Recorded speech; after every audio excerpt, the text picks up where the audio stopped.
can't help feeling twinges of jealousy. Pathetic, isn't it? Well, you shouldn't. What's there to be jealous of? He is your father. You're much better off without him. Oh, you're so rude. How come I got such a rude daughter? Don't understand, Phil. I don't see why he couldn't even just telephone. We don't know anything about him. He's a stranger. Is something the matter? No, I think everything's taken care of. Not the best way to meet your new neighbor. Dr. Collins, Mrs. Collins, please sit down. I'm sorry to have kept you. As I'm sure you know, Dr. Whitfield is about to leave his practice, and he sent your results here to me. He thought that in the circumstances, you might find it easier to have a doctor closer to hand. What circumstances?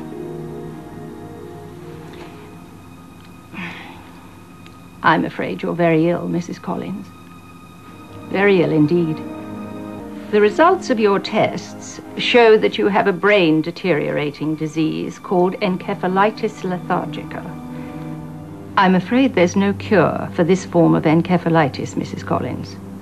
I'm terribly sorry.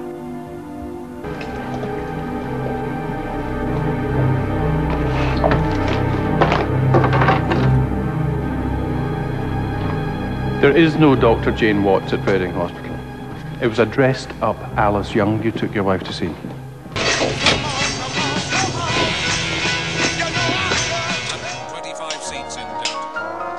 You really do vote Liberal? Why?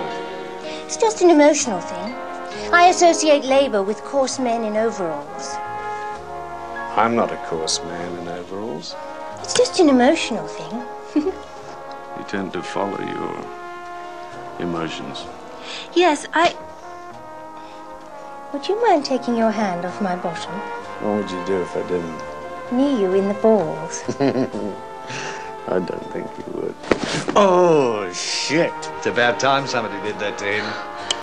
You make great allowances for the South Africans against your own country. No, Mr. Russell, you are mistaken. I make no allowances for any war anywhere in the world.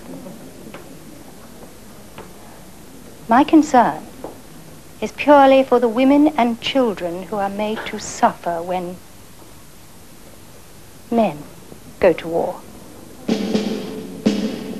I have already written to the Times, Leonard,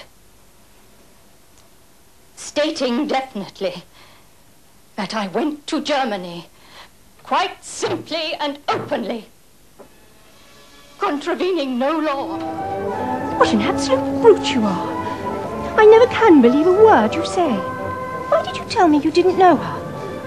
What do you mean by calling on her 3 times running? You are not to go to lunch there.